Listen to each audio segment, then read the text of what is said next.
শিক্ষামন্ত্ৰী ডাঙৰীয়াৰ যিখন পত্ৰ, এই পত্ৰখনৰ দ্বাৰা স্পষ্টকৈ প্ৰকাশ পাইছে যে অসমৰ শিক্ষা ব্যৱস্থাটো বহুত এতিয়া সংকটৰ পিনে গৈছে। অসম চৰকাৰে চৰকাৰী বিদ্যালয়সমূহ পৰিচালনা কৰাৰ কাৰণে তেওঁলোকে আৰ্থিক অনাটনত ভুগিছে আৰু তাৰ বাবে এখনৰ পিছত এখনকৈ বিদ্যালয়সমূহ, চৰকাৰী বিদ্যালয়সমূহ বন্ধ কৰি দিব খুজিছে।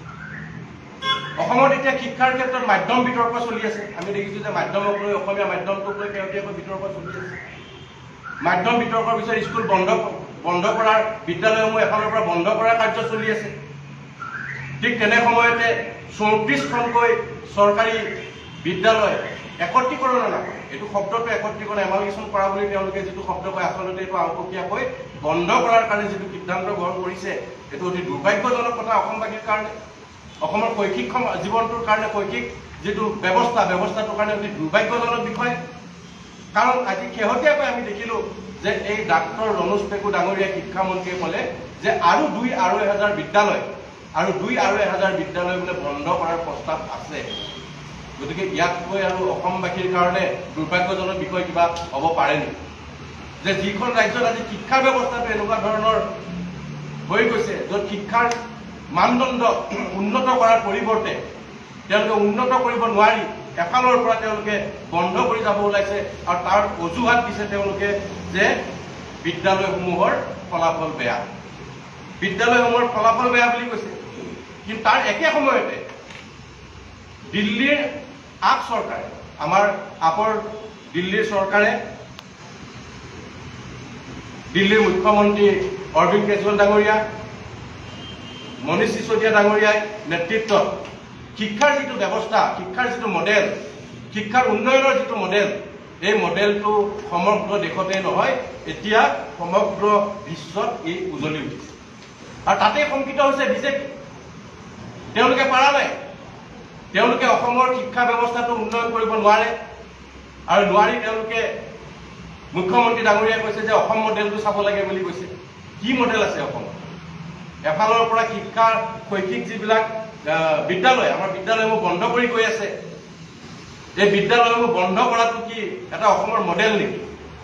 গতিকে আজি বিশ্বত আপে যিটো মডেল লৈছে, এই আপৰ শৈক্ষিক যিটো মডেল, শিক্ষাৰ ক্ষেত্ৰত গ্ৰহণ কৰা মডেলটো আজি বিশ্বত উজলি উঠিছে, য'ত এই কথা প্ৰকাশ পাইছে। গতিকে আজি অসমৰ প্ৰেক্ষাপটত আমি যদি চাওঁ, আজি কিয় এনেধৰণৰ অৱস্থা হ'ল? আজি চৰকাৰী বিদ্যালয়বিলাকৰ এনেকুৱা ব্যৱস্থা কিহৰ কাৰণে হৈছে? ইয়াৰ কাৰণে দায়ী কোন?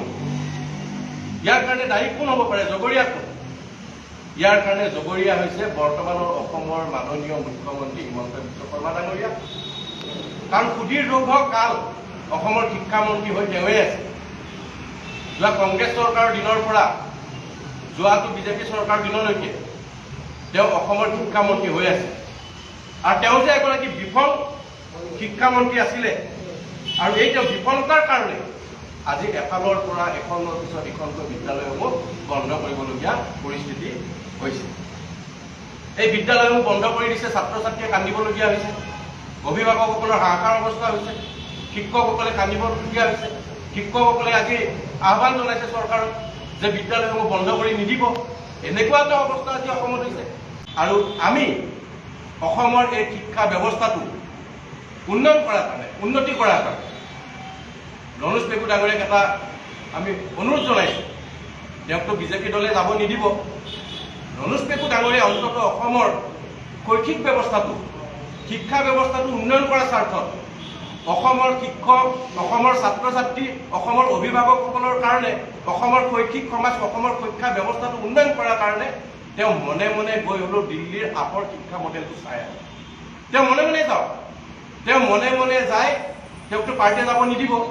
গতিকে মনে মনে যায় তেওঁ আপৰ যিটো শিক্ষাৰ মডেল অৰবিন্দ কেজৰিৱাল ডাঙৰীয়াই দিল্লীত গঢ়ি তুলিছে, যিটো বিশ্বত এতিয়া চৰ্চিত হৈছে, এই কথাটো তেওঁ মনে মনে যায় আপৰ মডেলটো চাই আহক আৰু অসমত এই মডেলটো অনুসৰণ কৰি কাম কৰা কৰক।